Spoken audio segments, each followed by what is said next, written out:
Good morning and welcome to Crescent Capital BDC Inc.'s second quarter ended June 30, 2025 earnings conference call.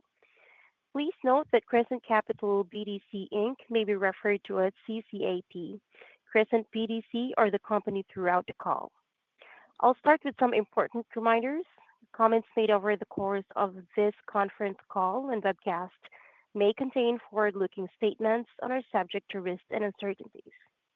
The company's actual results could differ materially from those expressed in such forward-looking statements for any reason, including those listed in its SEC filings. The company assumes no obligation to update any such forward-looking statements. Please note that past performance or market information is not a guarantee of future results. I'll now turn the call over to Dan McMahon. Thank you. Yesterday, after the market closed, the company issued its earnings press release for the second quarter ended June 30th, 2025, and posted a presentation to the investor relations section of its website at www.crescentbdc.com. The presentation should be reviewed in conjunction with the company's Form 10-Q filed yesterday with the SEC. As a reminder, this call is being recorded for replay purposes. Speaking on today's call will be CCAP's Chief Executive Officer, Jason Breaux, President, Henry Chung, and Chief Financial Officer, Gerhard Lombard. With that, I'd now like to turn it over to Jason. Thank you, Dan. Hello, everyone, and thank you all for joining us. I'll start today's call by summarizing our second quarter results, follow that with some thoughts on the market, and touch on our portfolio. In terms of second quarter earnings, we reported net investment income of $0.46 per share compared to $0.45 per share in the first quarter. Excluding $0.02 per share of one-time accelerated amortization related to deferred financing costs, NII was $0.48 per share. Importantly, earnings remain in excess of our dividend with 110% base dividend coverage for the quarter. NAV per share was down approximately 0.4% for the quarter, driven primarily by the second of three previously announced $0.05 per share special dividends related to spillover income that was paid during the quarter. Now let's discuss what we are seeing in our market and our positioning. Deal activity remained relatively constrained in Q2, given ongoing tariff discussions and regulatory uncertainty. This policy-driven volatility has augmented an already robust pipeline of potential PE exits. Hold times for many private equity-owned assets continue to extend, furthering the pressure from LPs to both deploy dry powder and return capital. During periods of heightened volatility that typically include reductions in overall M&A volume, our deployment benefits from a large and diversified existing portfolio across the Crescent private credit platform. Across the platform, add-ons to existing portfolio companies accounted for approximately half of total investments by count during the second quarter. Additionally, incumbency is an important aspect of our origination efforts, whereby Crescent has demonstrated the ability to remain as lead lender in strong performing credits even after change of sponsor ownership, without committing to portable capital structures. From an underwriting perspective, we benefit directly from seeing how these companies fared through the pandemic, wage inflation, and supply chain disruptions over our hold period. From an execution perspective, this knowledge and familiarity with management teams allows us to move quickly and with conviction, and that is something that the sponsors with whom we partner with value greatly. On new opportunities, our private credit platform has maintained lead roles in the majority of our transactions, and we continue to drive stringent documentation. Given our focus on the core and lower middle market, we believe we are able to drive better structural protections than deals in the more competitive upper middle market segment or BSL replacement segment. Now let's shift gears and discuss the investment portfolio. Please turn to slides 13 and 14. We ended the quarter with just over $1.6 billion of investments at fair value across a highly diversified portfolio of 187 companies with an average investment size of approximately 0.6% of the total portfolio. Our top 10 largest borrowers represented 18% of the portfolio, as we are believers in modulating credit risk through position size. We have consistently maintained an investment portfolio that consists primarily of first lien loans since inception, collectively representing 91% of the portfolio at fair value at quarter end. The Additionally, we take comfort in the fact that our portfolio is focused on domestic, service-oriented businesses that, in our view, carry lower direct policy risk from tariffs and other recently proposed and implemented government policies. Finally, our investments are almost entirely supported by well-capitalized private equity sponsors, with 99% of our debt portfolio in sponsor-backed companies as of quarter end. We have partnered with our sponsors to invest in well-capitalized borrowers with significant equity capital beneath us. We note that the weighted average loan-to-value in the portfolio at time of underwrite is approximately 39%. Moving on to our dividend. We declared a third quarter 2025 regular dividend of $0.42 per share. This dividend is payable on October 15, 2025, to stockholders of record as of September 30. Additionally, the third and final previously announced 5-cent per share special dividends related to undistributed taxable income will be paid on September 15 to stockholders of record as of August 29. This marks our 38th consecutive quarter of earning our regular dividend at CCAP, which we have accomplished while maintaining NAV per share within a tight band. Our positioning has and always will be for the long term. Overall, we are pleased with the strength of our portfolio and stable results this quarter. We believe they are representative of CCAP's longer-term track record of delivering a stable NAV profile and an attractive total economic return. To frame the point a bit further, let's look at performance since CCAP's public listing in February 2020, a period that captures the totality of the COVID pandemic, the rise in interest rates beginning in mid-2022, and at least part of the recent tariff volatility. Based on publicly available data, the average public BDC saw its net asset value per share decline by 10.5% from the fourth quarter of 2019 to the first quarter of this year. CCAP's NAV per share increased by 0.6% over the same time frame and 0.3% through Q2. Over this period, we generated a total economic return calculated as change in net asset value plus dividends of 49%, well in excess of the public BDC average. I highlight this longer-term track record as it often feels as if we operate in 90-day earnings vacuums where sentiment can swing wildly, sometimes warranted, sometimes not. We do not believe CCAP's current discount to NAV is warranted, which is why our board has approved a $20 million stock repurchase program. We believe that opportunistically repurchasing shares at certain levels is an attractive use of excess capital. As we seek to maintain a disciplined capital allocation approach at CCAP, we will balance our repurchase program with other factors such as our existing investment pipeline and leverage levels. With that, I will now turn the call over to Henry. Henry. Thanks, Jason. Please turn to slide 15 where we highlight our recent activity. Gross deployment in the second quarter totaled $58 million, as you can see on the left-hand side of the page, of which 99% was in first lien investments. During the quarter, we closed 3 new platform investments totaling $22 million. Even as spreads have tightened, our focus remains on high-quality companies with strong credit profiles. These new investments were loans to private equity-backed companies with a weighted average spread of approximately 480 basis points. Each of these new investments were first lien loans, consistent with our strategy of investing at the top of the capital structure to provide greater downside protection. The remaining $36 million came from incremental investments in our existing portfolio companies. The $58 million in gross deployment compares to approximately $93 million in aggregate exits, sales, and repayments, resulting in net realizations of approximately $35 million for the second quarter. Given we are currently operating in our target leverage range, we do not expect to see meaningful increases in net deployment on a quarter-to-quarter basis. However, the Crescent private credit platform remains active with $1.3 billion of capital committed during the second quarter. Turning back to the broader portfolio, please flip to slide 16. You can see that the weighted average yield of our income-producing securities at cost remains stable quarter over quarter at 10.4%. As of June 30th, 97% of our debt investments at fair value are floating rate with a weighted average floor of 78 basis points, compares to our 54% floating rate liability structure based on debt drawn with no floors. Overall, our investment portfolio continues to perform well with year-over-year weighted average revenue and EBITDA growth. The weighted average interest coverage of the companies in our investment portfolio at quarter end improved to 2.1 times.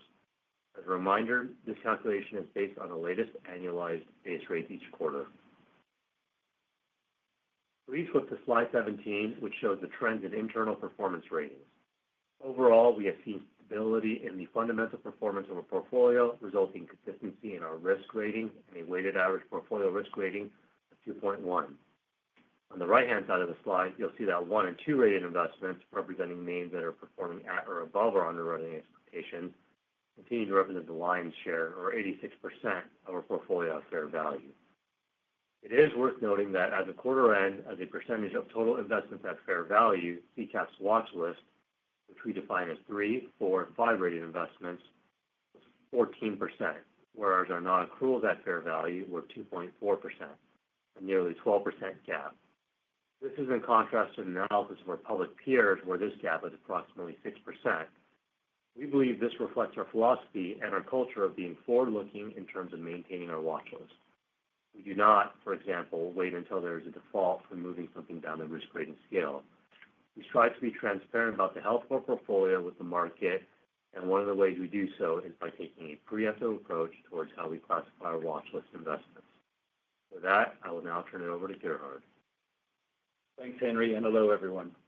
Yesterday evening, we reported net investment income of 46 cents per share, or 48 cents, excluding the one-time accelerated amortization that Jason noted, compared to 45 cents per share in the prior quarter. The increase in net investment income was driven by an increase in the distribution from the Logan joint venture and a stable quarter-over-quarter portfolio yield of 10.4%.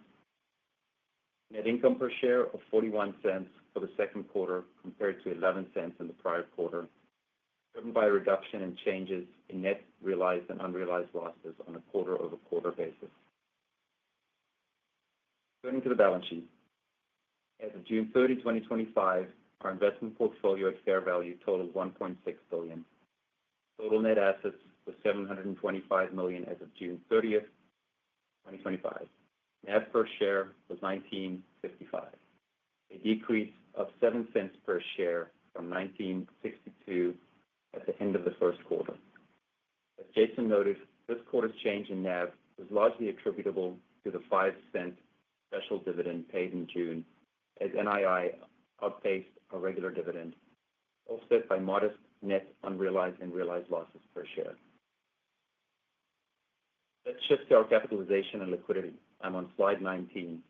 At the beginning of April, we right-sized our SPV asset facility from $500 million to $400 million and reduced the spread by 50 basis points from 245 to 195.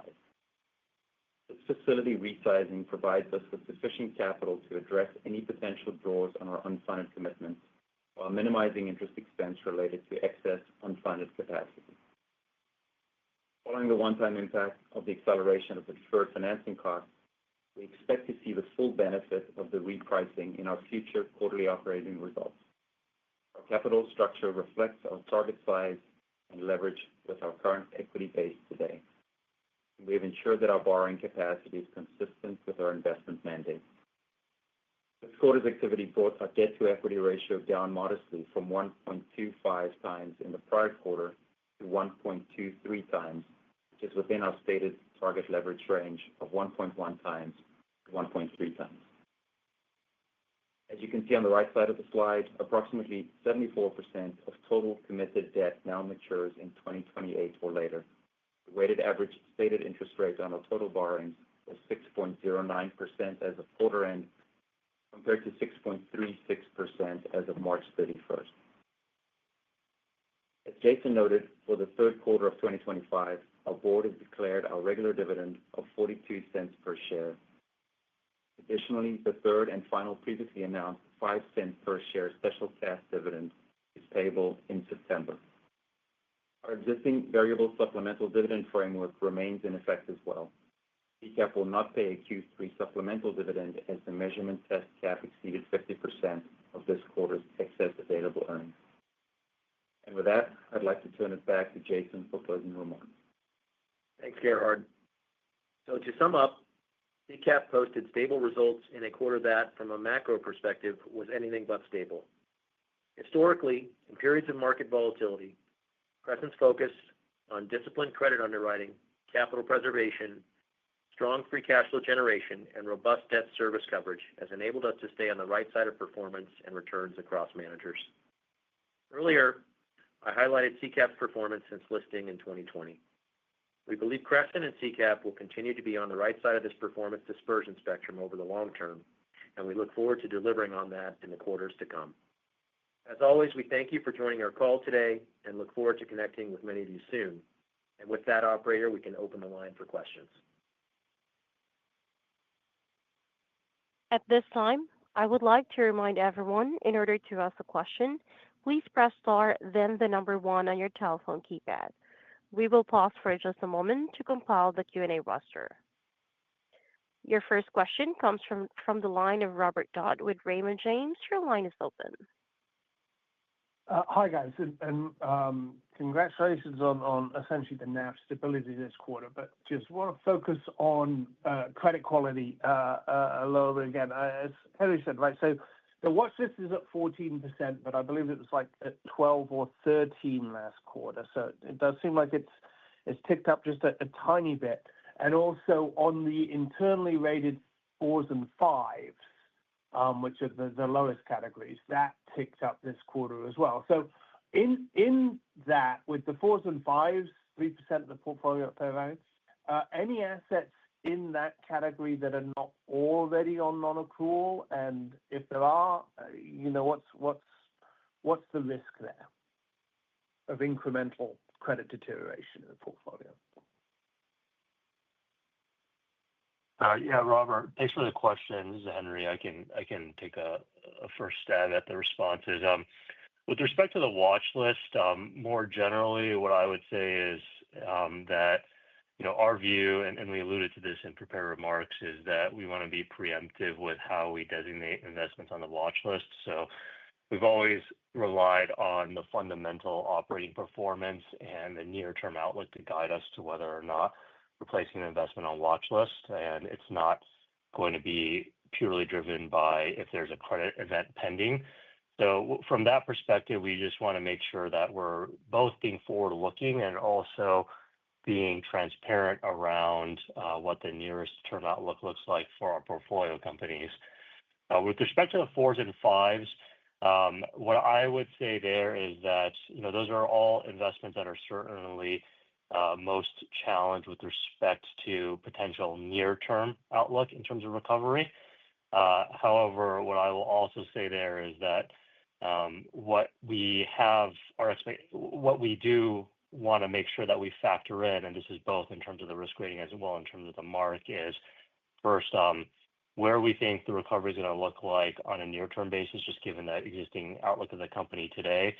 And secondly, even if there is a longer path to recovery, we want to make sure that we're not being too short-sighted around near-term challenges that companies are facing. So what I would say is if you're in that category, it's certainly kind of the largest variance in terms of potential outcomes with respect to ultimate recovery here. But what I will say is that when I look back at our track record, at our loss rates, and our ability to create recoveries, even in situations that are kind of higher risk, I'd say that we certainly have the capabilities and the track records to back that. And what I would also say there is that it's really kind of more of a earlier forward look as opposed to demonstrating a leg down and further portfolio weakness. Got it. I appreciate it. Sorry, Robert, it's Jason. I just want to add 2 points. On the first point on the watch list, I think it's also important to point out that as a lower and core middle market investor, 3 out of 4 companies in the portfolio have financial covenants. And so that might be high relative to some of our peers who focus in the upper end of the market. And the nice thing about having covenants is it really enables frequency of dialogue and interaction with the management teams and sponsorship. And so I think from an insight standpoint and a dialogue standpoint, we may be in closer contact with folks given the covenants that we have in place, which might give us more real-time visibility and outlook. The other point that I just wanted to make is that while our non-accrual rate, I think, is, let's say, generally in line with the broader industry, it is certainly not something we're pleased with. It's not representative of how we think of our portfolio or our underwriting process, or frankly, consistent with our historical metrics. And that's something that we are looking forward to seeing some progress on in terms of bringing that down. Got it. I appreciate all that color. Kind of sort of related. As you said, right, the economy with all the tariffs, etc., and those, the outlook on tariffs seems to change day by day. Have you seen anything? To your point, you're in contact with a lot of these portfolio companies more frequently than the upper market might be. Have you seen any change in thoughts from portfolio companies about how manageable the tariff exposure is? Obviously, it keeps changing, so they might have to keep changing plans. But any thoughts on how the portfolio companies think they'll be able to manage this volatile period? Yeah, I'd say I'd start off by commenting on, when we were sharing with the market our initial review of the direct impact of our portfolio as tariffs. It was a relative minority in our book. It was kind of low single digits where we viewed our portfolio as having direct impact. And this was the kind of the highest level of kind of tariffs post-Liberation Day that we were doing our assessment around. But what we've seen since is, we've done a refresh of that and reviewed and really first to check how close we were in terms of the impact and our assessment around potential tariff impact. And secondly, to determine how the companies, to your question, how the companies are able to respond. I'd say on the first conclusion from that refresh and analysis, I'd say our analysis still holds. We haven't seen that direct tariff impact population expand in any meaningful way, and nor contract. The companies that we thought were going to be impacted directly by tariffs are certainly ones that are still navigating that environment. On the latter point, I'd say there's a few ways that we've seen companies address the upcoming changes in tariffs. The first is, we always look to invest in companies that have high pricing power and the ability to demonstrate the ability to pass through prices. We had a good lens into that in the 2023, 2024 timeframe when we saw a pretty marked increase in wage inflation. And given that we invest primarily in services businesses, that's going to typically be the largest component of the cost structure for the vast majority of our borrowers. And being able to see that dynamic play out on the price side with respect to material input costs as well in the context of tariffs, that's certainly the primary lever that we've seen management teams employ in this current environment. On the second side, which is for those that are sourcing directly from, I'd say, kind of higher up the list, tariff impacted geographies, what we've seen management teams do is take a proactive response to looking at alternative sourcing mechanisms. And there's a lot of work that the companies that we invest in that do have some sort of supply chain procurement abroad coming into the U.S. We saw that's an approach and diligence that was done after the first wave of tariffs during the first Trump presidency, and we're seeing that kind of repositioning happen real time now as well. I think in terms of seeing it play out in the numbers, it's probably going to be back half of this year when we really start to see the benefits of those actions as well as the impact of the tariffs actually show up in the borrower financials. But I'd say, kind of to summarize here, first, the direct tariff impact in our portfolio is just a small percentage to begin with. And secondly, given the dialogue, the access that we have to management, we've been able to see them kind of address this up front, both on the price side as well as on the supply chain side. Got it. Thank you for that color. One more question, if I can, unrelated to all those issues. So you're operating at basically right bang in the middle of your target leverage range. So I think you said you don't expect a lot of net portfolio growth going forward. But would you like, if market activity does pick up, and obviously the platform as a whole is still, very active, which obviously in principle, if you get some repayments at the BDC, it gives you a relatively quick opportunity to redeploy the capital. But is there anything you'd like to modify in the mix, within that, while maintaining kind of midpoint of the leverage range? Maybe would you like to rotate out of any sectors and into different ones, or shrink average position sizes or things like that, all of which can go on while the portfolio isn't net growing? So any thoughts on any repositioning, relatively speaking, that you'd like to do while you're at kind of target leverage? Yeah, it's a great question. Go ahead, Henry. I'll follow up. Yeah, that's a great question. I'd say on a couple points. The first is in terms of rotation from an industry perspective, I'd say we feel good about where we are in terms of our industry focus. We're very focused on investing in high free cash flow generating, non-cyclical industries with defensible revenue streams. And, we've started that positioning from the very beginning of CCAP and continue to maintain that. So I wouldn't say that there's specifically any industry concentrations that we're looking to reduce in the near term, or on the other side of that, augment as well. Our focus is always going to be on those industries. I'd say the same for the average position size as well. We have 187 obligors in our portfolio. Average position size is 60 basis points. So we really, from the beginning, have also really sought to maintain a diversified book. And given we have the added luxury, if you'll call it that, of being attached to a platform that, even though the CCAP on a net basis during the quarter, the portfolio shrank, we've seen $1.3 billion of new deployment come through the platform in just the quarter alone. So we're able to pick our spots in terms of what is accretive to us, just from a pure yield perspective, as well as where we want to be in terms of industry, without having to sacrifice diversification at all. So I'd say on that piece, we're in a good position.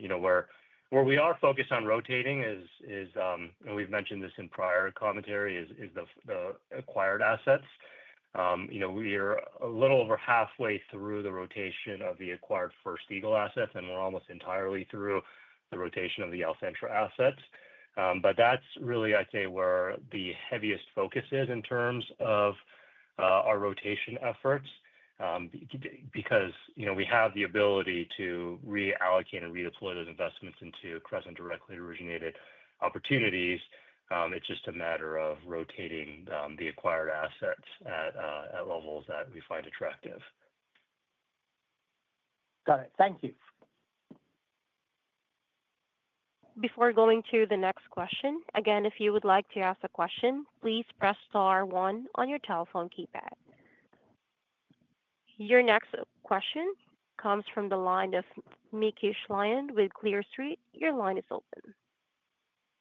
Yes. Hello, everyone. Jason, just one question from me today. I think investors and analysts really appreciate your transparency about the breakdown of your portfolio by the type of security. And I see that less than 2% is in unitranche last out investments.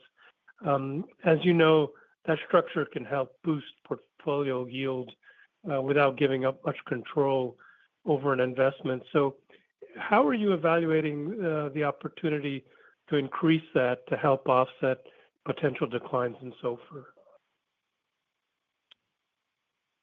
Hey, Mickey, thank you for the question. It's Jason. That segment of the portfolio has always been relatively small for us. And I'd call out a couple of things. First off, I think we've always been in the unitranche segment of the market. In fact, Crescent's heritage is really also as a junior debt lender. So we've historically been quite comfortable lending deeper into a capital stack of middle market companies. The last out opportunity is not so voluminous, I would say, these days. As direct lending managers have more capital to put to work, and that's certainly the case for Crescent too. I would say we are opportunistic in those pursuits, generally only getting comfortable if it's a very small amount of first out leverage ahead of us, where we feel quite comfortable that we could take control of that first out if needed. But it's often driven by the portfolio company having a banking relationship and wanting to bring a relationship into a first out piece of a capital structure. But otherwise, I would just say it's not all that frequent of an opportunity for us today. I understand. Thank you for taking my question. Your next question comes from the line of Christopher Nolan with Ladenburg Thalmann. Your line is open. Hi, just following up on Robert's question from a different angle. Are you, given the decline in energy prices and your companies, do you see your companies having increased operating leverage where if energy inputs go down, your profit margins go up and so forth? Yeah, thanks for the question, Chris. This is Henry. I'd say that fuel input costs are really not a large component of the cost of goods sold for the vast majority of our borrowers. It's something that we really seek to avoid in underwriting, where there's a lot of exposure to potential material cost inputs, both as a reduction in margins as well as a way to potentially augment margins. So I wouldn't say that would be necessarily a material driver of operating leverage within our portfolio as a whole. Generally, I would say what you'll see, given our service orientation in our portfolio, is that the largest component of cost of goods sold in the vast majority of our portfolio companies' cost structures is going to be human capital as opposed to pure kind of fuel input costs. However, I would certainly expect to see some benefit. I just don't expect it to be a material driver of portfolio performance, if that makes sense. Yep. And then the follow-up question, I see that the balance of second lien loans has gone down year to date. I know it's a small part of the portfolio, but is this something which you sort of hop into more cyclically when the economy starts going up and the pricing on second liens are attractive? Then we should start seeing those increase incrementally? Yeah, I wouldn't. Go ahead, Henry.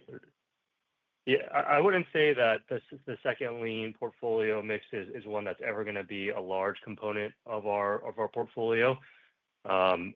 We've, from the beginning, outlined that the investment mandate of CCAP is really going to be focused on top of capital structure first lien investments.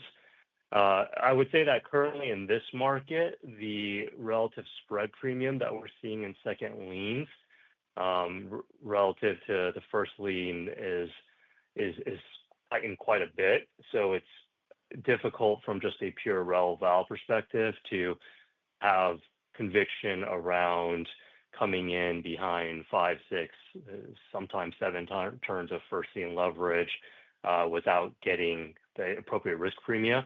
If that changes, then it's certainly something that we'll look at, but we'll always be selectively deploying the second lien. I would never expect it to be a large component of the portfolio, given our focus here is to continue to weight our portfolio towards first lien. Okay, thank you. I will turn the call back over to Jason Breaux for closing remarks. Thank you very much, Kate. Thank you all for your time and attention here today. We appreciate having this conversation with you and look forward to speaking with you again soon. Ladies and gentlemen, that concludes today's call. Thank you all for joining. You may now disconnect.